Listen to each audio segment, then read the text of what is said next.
9 ohm မြောက် example 5 example 5ကလည်းဆရာတို့ကိုပေးထားတဲ့ equation ကဒါဆရာတို့ပြရမယ့် evolute equation ကဒီဟာကိုပြရအောင်ဒါမဲ့ပေးထားတဲ့ equation ကိုမှန်တကယ်တော့ parametric မပေးထားဘဲနဲ့သူက solution မှာထည့်ယူထားတယ်ဒါမဲ့ဆရာဒီ solution ကဟောပေးထားတယ်လို့ပဲယူပြီးတော့တွက်ကြည့်အောင်နော် a cos 2 theta y equal a sin theta ဘယ်လိုရလာလဲဆိုတော့ရှိတယ်ဒါမဲ့ဆရာတို့ပြောလိုက်ရင်အများများတော့မှသူတို့ဒီကနေပဲဆရာစယူလိုက်နော်differentiate theta နဲ့လုပ်မယ် dx d theta ရှာမယ်တော့ a cos a ရထားကြလိုက် cos 2ကိုရှိတော့ power ကိုရှိချ power တွေက1လို့ power ကိုဖယ်ပြီးတော့ထပ်ရှိတော့ sin ဖြစ်သွားတယ် cos ကိုရှိ sin ဟုတ်ပြီဒီမှာရက်ခဲ့ရအောင်နည်းနည်းလက္ခဏာလေးတွေနဲ့ခဏလေးနဲ့ရှိဖို့လိုက် sin theta နဲ့ cos 2 theta နဲ့ကျန်တယ်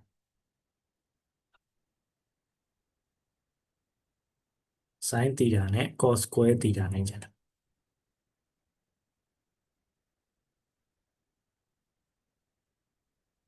ဟုတ်ပြီ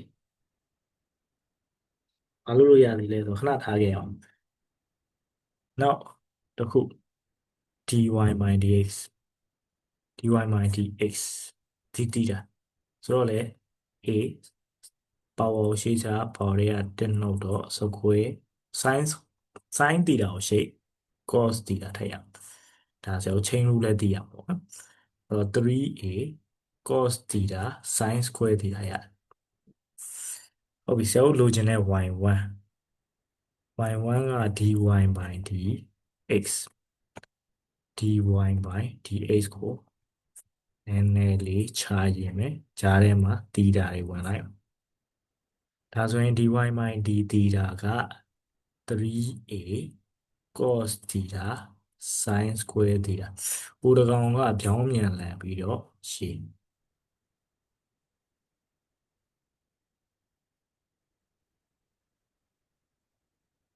ဟုတ်ပြီဒီမှာဘာတွေခြေသွားမှာလဲဆိုရင်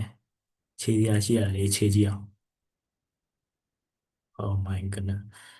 3a 3a ချင်းခြေမယ် 3a နဲ့ 3a နဲ့ခြေမယ်ပြီးတော့ cos တစ်ထပ် cos တစ်ထပ်ချင်းခြေမယ် sin တစ်ထပ် sin တစ်ထပ်ချင်းခြေမယ်အဲ့တော့ sin တစ်လုံးပုံမှာ cos တစ်လုံးအောက်မှာရှိတယ်ပြီးရင်အနှုတ်တစ်ခုရှိတယ်တော့ရလာတဲ့ဟာဒီ minus sin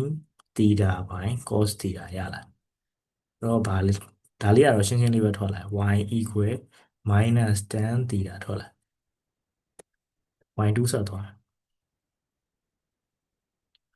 y2 ဆိုရင် y1 ကိုမှ dx နဲ့ရှင်း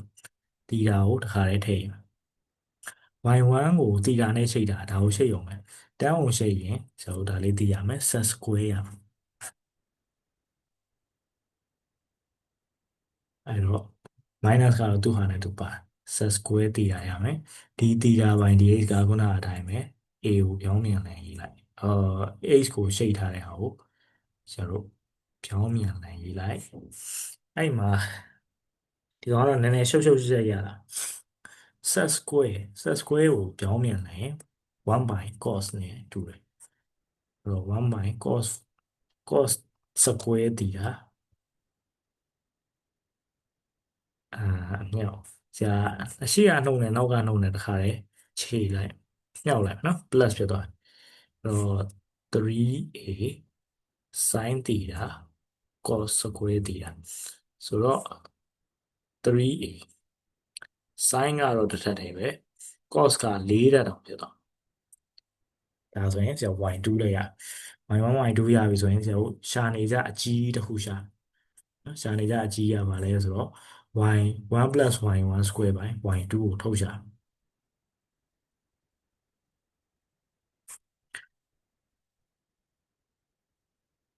အဲ့တော့1 plus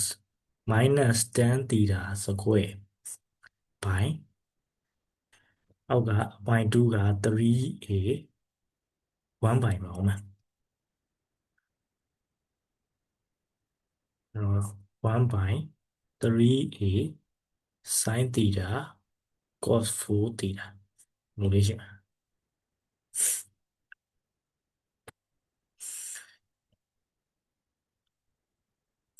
အဲ့1 plus tan ကဆရာ example ရှေ့မှာတစ်ခုပြောခဲ့လို့တယ် example ဘယ်လောက်ဖြစ်မလဲဆိုတော့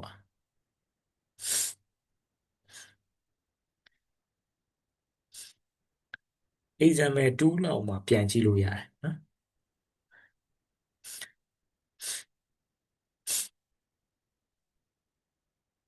အဲ့ကောင် sets 1 by cos square နဲ့တူတယ် example 2လောက်မှာဒါလေးကဆရာ example 2မှာပြောပြီးသားအဲ့တော့1 by cos square တနည်းအားဖြင့် set square နဲ့တူတာပါအဲ့တော့ဆရာတခါလေ1 by cos square လောက်လိုက်ပြီးတော့ရင်အောက်ကဟာကြီးဒါကလည်း1 by အဲ့တော့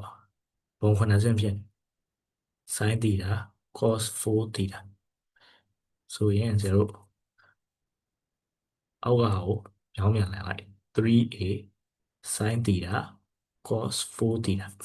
ခြေမာလေးရှိတယ် cos နှစ်ထပ်နဲ့ဒီကနှစ်ထပ်နဲ့ခြေသွားမယ်နှစ်ထပ်ကျန်ဆိုတော့ y2 ရဲ့အဖြေက3အာ sorry ဒီဟာရဲ့အဖြေက 3a sin theta cos square theta ရလာဒါက0ရဲ့လိုချင်တဲ့ term ကြီး1 plus y1 square by y2 ဒါလေးကိုဆရာတို့ ready made သုံးမယ်ဟောမှာ h1 h h bar y bar ရှာတဲ့နေရာမှာဒါလေးကိုသုံးအောင်ကြည့်အောင်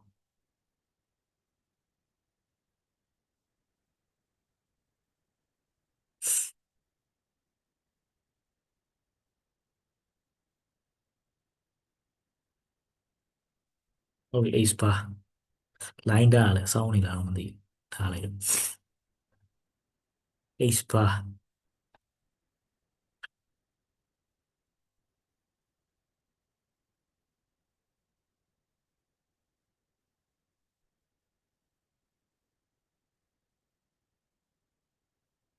h bar ဆိုတော့0 x minus y1 y1 ကဘာရှိလဲဆိုတော့ tan theta minus tan theta ရှိတယ်အခု y အခုနောက်က term ကြီးတစ်ခုလုံးက 3a sin theta cos square theta ရအဲ့တော့ x နေရာမှာလဲဆရာတို့အရှိအပုံနဲ့တော့ဆင်းတယ်ဒါ a cos 2 theta ကိုတွားထည့်လိုက်မယ် a cos 2 theta အနောက်က plus ဖြစ်သွားမယ် tan က sin by cos လို့ပြင်လိုက်မယ်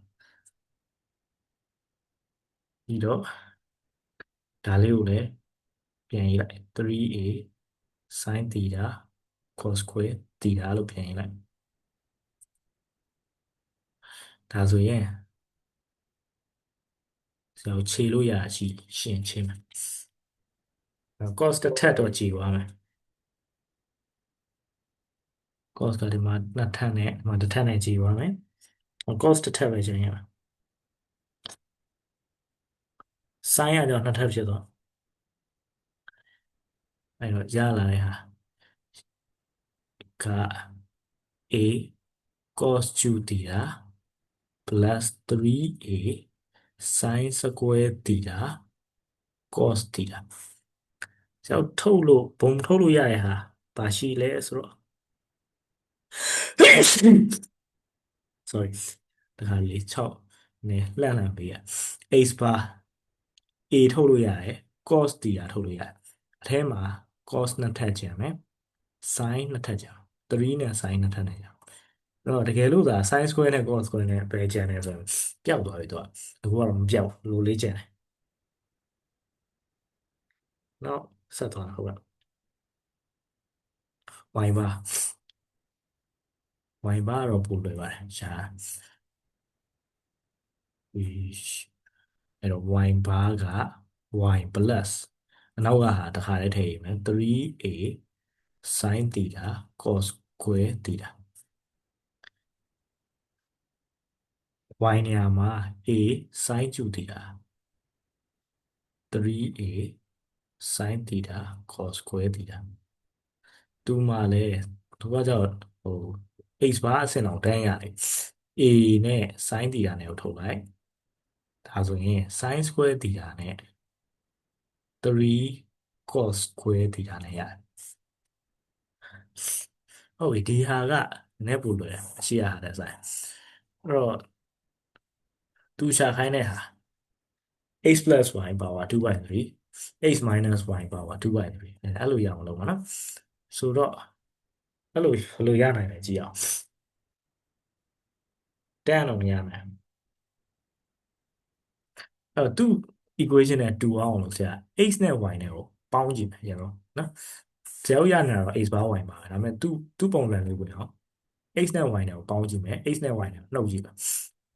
ကျွန်တော်ပြောချင်တာညာဘက်အခြမ်းလေးကိုရှင်းကြည့်မယ်နော်ညာဘက်အခြမ်းလေးကိုရအောင်လုပ်ကြည့်မယ်ဘာလို့ဖြစ်နေလဲဟုတ်ပြီနော် double က loose ဖြစ်အဲ double loose ဖြစ်တာမဟုတ် zoom က loose ဖြစ်နေတာဟော double လည်းကြွားပါ right recording pause ဟုတ်ပြီအဲ့တော့ x bar နဲ့ y bar နဲ့ကိုပေါင်းကြည့်မယ်နှုတ်ကြည့်မယ်ပြီးရင်ဘာတွေဖြစ်လာလဲဆိုစကြည့်မယ်နော်သူ့ရဲ့ဆရာညာဘက်ခြမ်းအောင်ကြောင်းလုပ်ကြည့်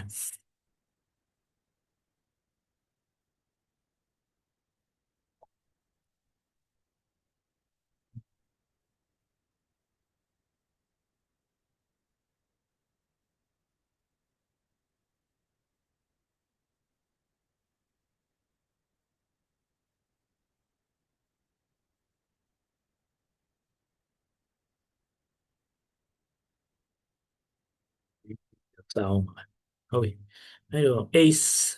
bar plus y bar ဆိုရင်မှန်ရပြန်ဝင်မြောက်အောင်ပါပဲဆရာဝင်မြောက်လိုက်မယ် a cos 2 theta a တွေကတော့အကုန်ပါပါဆရာ a ကိုပုံထုတ်ထားလိုက်မယ်နော် a ကိုထည့်မရတော့ a ကိုပုံထုတ်ထားလိုက်မယ်ကျန်တာရောက်ဝင်မြောက်အောင်ပါ cos 2 theta plus 3 sin square theta cos theta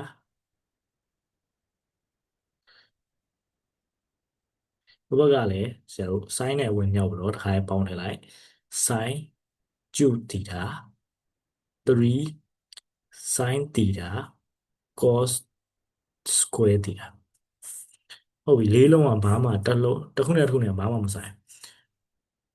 ဒါပေမဲ့ဆိုင်အောင်လုပ်ကြည့်မယ်နော်အဲ့တော့ဘယ်လိုလုပ်လို့ရလဲဆိုတော့ cos 2 theta ရှေ့ဆုံးမှာရေးမယ်နောက်ဆုံးမှာ sin 2 theta ကိုရေးလိုက်ပြီးတော့ရင် cos ရဲ့ power ကြီးရဲ့ဟာ cos နှစ်ထပ်ဖြစ်တဲ့ဟာဒီနားလာလိုက်အဲ့တော့3 sin square sin theta cos square theta ပြီးတော့ရင်ဒီဟာကိုနောက်မှာရေးလိုက်ဒါပေမဲ့ဒီဟာကိုရေးတဲ့အခါမှာဆရာ cos ကိုရင်ဆိုင်နော်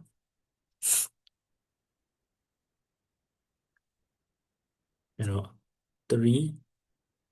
cos square theta sin theta နောက်ကကောင်ကလည်း cos ကိုစာရေးလိုက်ဒီဟာလေးက cos theta sin square theta အဲ့တော့ဒီပုံစံမြင်ဘူးလားတော့မသိဘူးဒီပုံစံကိုဆရာတို့ကဒါ binomial ပုံစံလို့ပြောလို့ရတယ်နော်အဲ့တော့ binomial ပုံစံလေးကိုတစ်ချက်ပြန်ပြမယ်ကျွန်တော်သုံးခွင့်မြောက်တဲ့ဟာသုံးခွင့်မြောက်တဲ့သဘောတရားလေးပြန်လာမယ်အဲ့တော့ဒီပေါ်လုံးမှာတက်ရေးလိုက်ဒါမြောက်ကြည့်လို့ရတယ်နော် x plus y ကို3ကောင်းမြောက်ခြင်းဘာရလဲ3ခွင့်မြောက်တာပဲ x plus y x plus y x plus y ဒီ3ခွင့်မြောက်တာအဲ့3ခွင့်မြောက်တဲ့အခါမှာဆရာတို့1331 Pascal triangle နဲ့ရေးလို့ရတဲ့ဟာရှိတယ်နော် h2 plus 3h square y x power တဖြည်းဖြည်းနဲ့လျော့သွားတယ် y power တဖြည်းဖြည်းနဲ့တိုးလာပြီးတော့နောက်ဆုံးမှာ3တက်ဖြစ်သွားတယ်နော်အဲ့မှာ h power တွေကိုကြည့်လိုက်3တက်2တက်1တက်မရှိတော့အဲ့လိုပဲ y power တွေကိုကြည့်လိုက် y power 1တက်2တက်3တက်နော်ထိုနည်း၎င်းပဲဆရာတို့အနှုတ်မှာလည်းရှိတယ် x minus 1ဆိုအဲ့3ဝင်မြောက်လိုက်ရင် h2 minus 3h square y plus 3hy square minus y သူကတော့လက္ခဏာအပေါင်းလဲနှုတ်လဲသွားတယ်အဲ့တော့အခုပုံစံကိုကြည့်ကြည့်ဘယ်ပုံစံနဲ့သွားတူလဲဆိုတာဒါ ဒါလေးနဲ့နည်းနည်းရှင်းပြ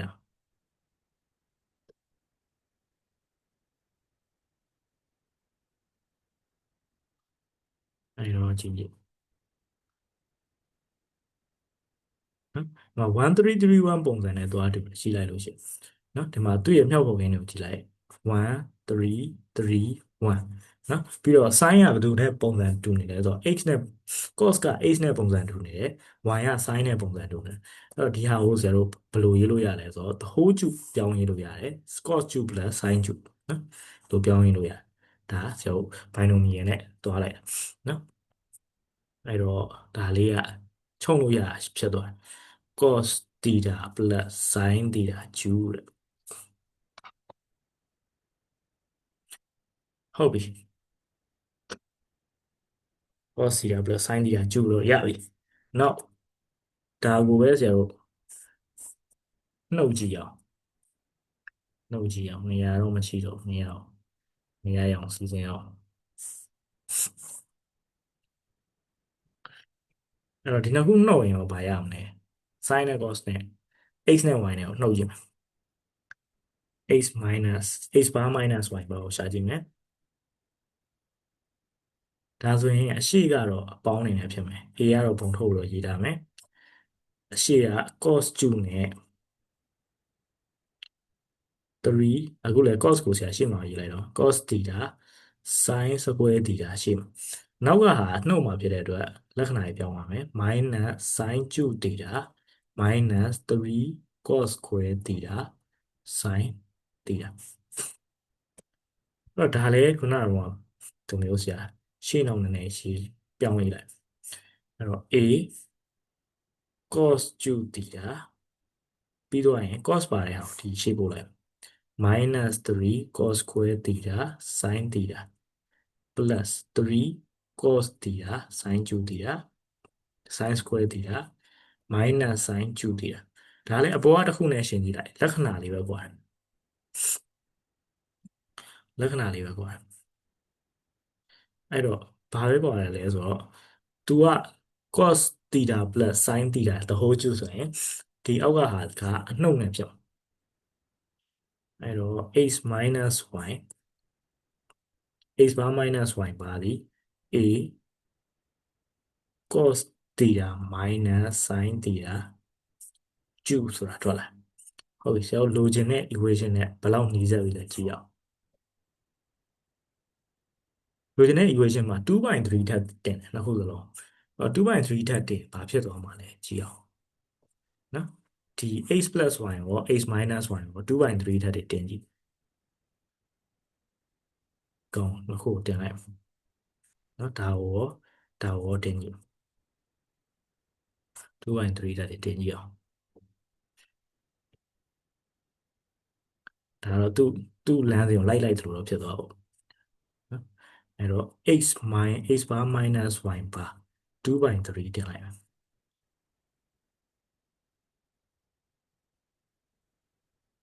တင်လိုက်ရင် cos က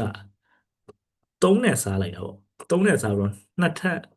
3နဲ့ရင်စားကြည့်3နဲ့စားကြည့်တော့ cos theta plus sin theta ပဲကျန်တယ်ဒါပေမဲ့ဘာထပ်လောက်လာလဲဆိုတော့နှစ်ထပ်တင်တယ်နော်ဒါမှ3နဲ့ပြောက်သွားပြီနှစ်ထပ်တင်တယ်ဆိုတော့ the whole square ဖြစ်သွား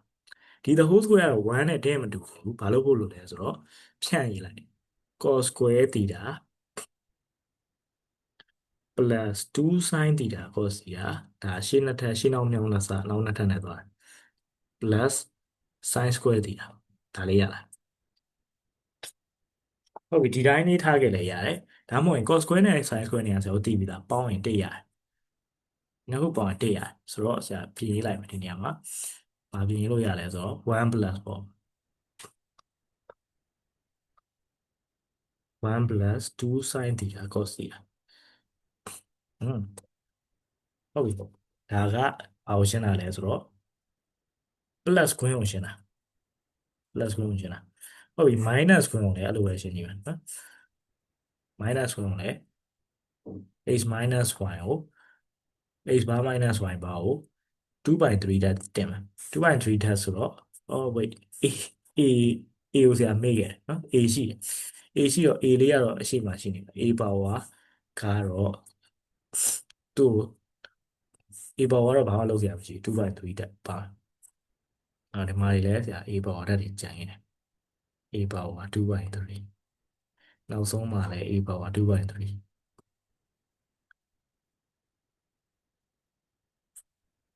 ဟုတ်ပြီဒီအောက်ကတစ်ခုပြီးတော့မယ်ဒီအောက်ကတစ်ခုကိုလည်း3နဲ့တင်ရင် a power ကတော့ဒီတိုင်းပဲ a power 2/3လိုက်ဖြစ်မယ်နောက်က cos ကြီးက3နဲ့စားလိုက်တာဖြစ်တဲ့အတွက်ဒီ green ကတစ်ထပ်ပဲဖြစ်မယ်နှစ်ထပ်ထပ်တင်တာဖြစ်တဲ့အတွက် the whole square ဟုတ်ပြီဒါကိုလည်းဆရာဖြန့်မယ်ဖြန့်တော့ a power 2/3 cos square theta minus သူကကြောင့် minus နဲ့ဖြစ်သွားအဲ့နေရာလေးပဲကွာ sin theta cos theta plus sin square theta မှာလဲ sin square theta cos square theta ထပ်ပေါင်းလိုက်ရင်ဆရာတို့ဘာပဲရမှာလဲဆိုတော့ a power 2/3 1 minus 2 sin theta cos theta ဟုတ်ပြီဆရာတို့ရဲ့ equation အသစ်နှစ်ခုရလာပြီနော်နေရာတွေကတော့ငွေလိမ်ငွေကောက်တွေဖြစ်နေပြီအဲ့တော့ဒီဘယ်ဘက်ကဟာနှစ်ခုသူ့ရဲ့အတိုင်းမလုပ်ကြည့်မလဲဆိုတော့ပေါင်းကြည့်မယ်နော်ဘယ်ဘက်ကဟာနှစ်ခုပေါင်းညာဘက်ကဟာလေးရတာပေါ့ဟုတ်ဘယ်ဒီ equation နှစ်ခုခုနောက်ဆုံးရထားတဲ့ဒါ equation 1 equation 2 equation နှစ်ခုကိုဆိုတော့ဘယ်ဘက်ချမ်းနေပေါင်းမယ်ဘက်ချမ်းပေါင်းတယ်ဆိုတော့ x plus y power 2/3ဘာတွေရောပါတယ် plus x plus x minus y power 2/3ဒါလည်းဘာပါဟုတ်ပြီညာဘက်က a power 2/3ကနှစ်ခုစလုံးမှာပါတယ် a power 2/3ပြန်ရေးမယ်ဟုတ်ပြီအထက်ကဟာတွေဘာရှိလဲဆိုတော့1 plus 2 sin theta ပုံထုတ်လိုက်တာပေါ့နော် cos theta plus 1 minus 2 sin theta cos theta ပျော်ပျော်ကြီးခြေသွားပြီ sin theta cos theta အဲ့တော့1နဲ့1နဲ့ပေါင်း2ဆိုတော့သူမေးတဲ့ဟာထွက်သွားပြီနော်သူလိုချင်တဲ့ဟာထွက်သွားပြီ x bar plus y bar power 2/3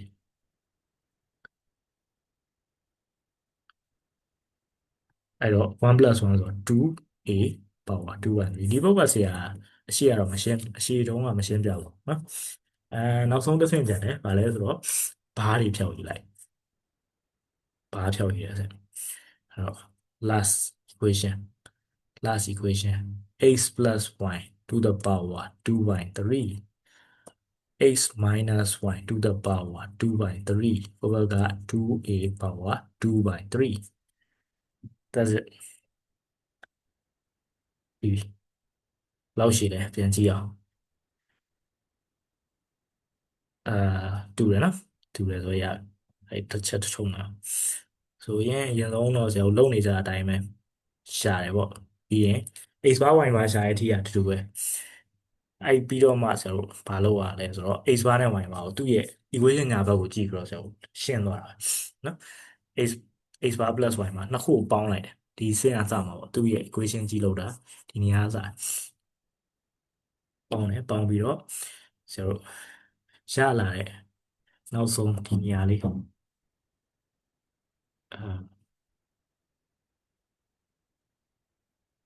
နေရာလေးရှိမှာwait ဒီဟာရလာမယ်ဒီဟာရလာမယ်ဒီ equation နှစ်ခုကိုဆရာတို့ဘာလုပ်လိုက်လဲဆိုတော့ဘယ်နဲ့ညာနဲ့ကိုပေါင်းလိုက်တယ်ဘယ်ပေါင်းလဲညာပေါင်းတယ်ပြီးရင်ခြေစရာရှိရခြေပြီးတော့လိုချင်တဲ့ equation ထွက်လာတယ်ဒီမှာဆရာတို့ဘာပြန်သိရလဲဆိုတော့ဘာပြန်သိဖို့လိုလဲဆိုတော့ဒီ binomial နဲ့နော်ဝင်းဖြန့်လာတယ်3တက်ပြင်းရင်3တက် binomial expansion လေးနည်းနည်းပြန်သိဖို့ပဲဒါလေးသိရင်တော့ဆိုရပါပြီမေးစရာရှိရင်ဒီအောက်က comment မှာလည်းတစ်ခါထည့်ထားလို့ရတယ်ဆရာအချိန်ကျရင်ပြန်ဖြေပေးမယ်နော်ဟုတ်ပါပြီ